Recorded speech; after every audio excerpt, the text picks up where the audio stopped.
Ladies, it's time to nag your man into talking all things balls, bums, and brains this Movember. Who doesn't like being looked after? We all love the thought of someone watching out for us, a little guardian angel sitting on our shoulder, getting us to get that mole checked out or pay that parking fine. Well guys, for many of you out there, that guardian angel is your wife, girlfriend, mom or sister. And yes, you might just see it as nagging, but it might just be the kick you need to get some niggling health problem checked out. As the temperatures start to drop and the crisp air causes my chemo spasms to get worse, it means just one thing: Movember is here. So now girls, it's our job to get the lovely men in our lives talking about their balls, bums and brains. We need to nag our boys this November to make chat about testicular and prostate cancers and mental health issues the norm. How often do we really talk openly, warts and all?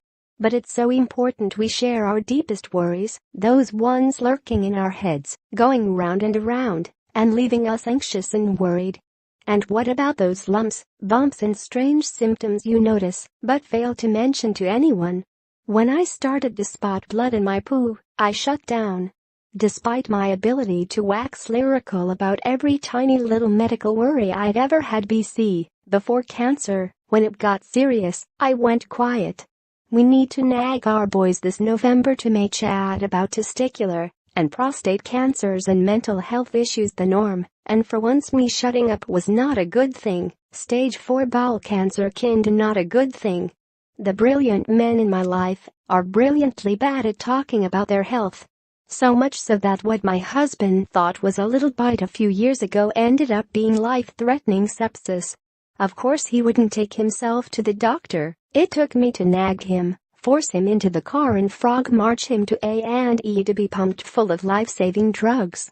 I blamed that stiff British upper lip from stopping us having open conversations, even ones that could save our lives. But the bottom line is that has to change. The state of men's health is in trouble. Our boys are dying too young, years before their time, from illnesses that can be prevented. And we need to start talking about it now. Men die on average 4 years younger than women, according to the Movember Foundation. They're leading the charge, raising awareness of 3 main pillars of men's health. That's why we all need to encourage the guys we know to grow their mustache and sign up to be a Mobro. It's only a few days into the month, definitely still time. If Albert Einstein can sport the look for more than 50 years, then you can do it for a month. And despite the bristly kisses, the mustache really can have sex appeal. Honest. Think Tom Selleck.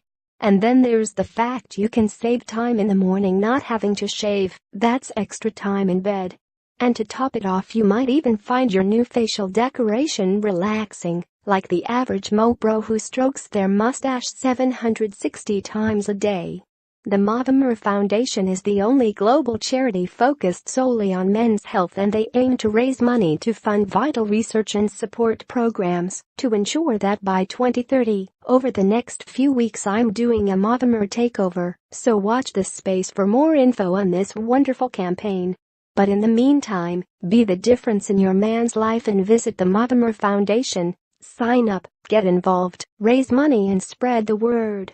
I don't know about you, but if I look in the mirror and look like rubbish, I generally feel rubbish.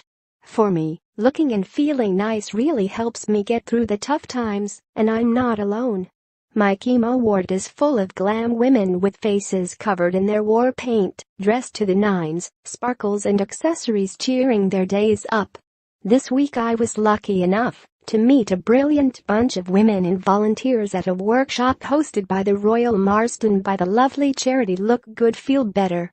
They run a variety of events in hospitals all over the UK for both men and women going through cancer treatment to try and help them face cancer with confidence. Together we laughed, cried and generally felt like teenagers exploring our brilliant goodie bags and having makeup lessons. It was a great pick-me-up. And if you're going through chemo, I can't recommend it enough. This week it's been cycle 15 of chemo, and I've been taking it on in true Halloween style like the badass that is Catwoman. My obsession with the scariest date of the year reached new heights this year. But after hosting 2 parties, going on a pumpkin trail, buying a new 6 feet talking pirate and setting up a graveyard in my garden. I'm pleased to see the back of my dancing skeleton for another year. Won't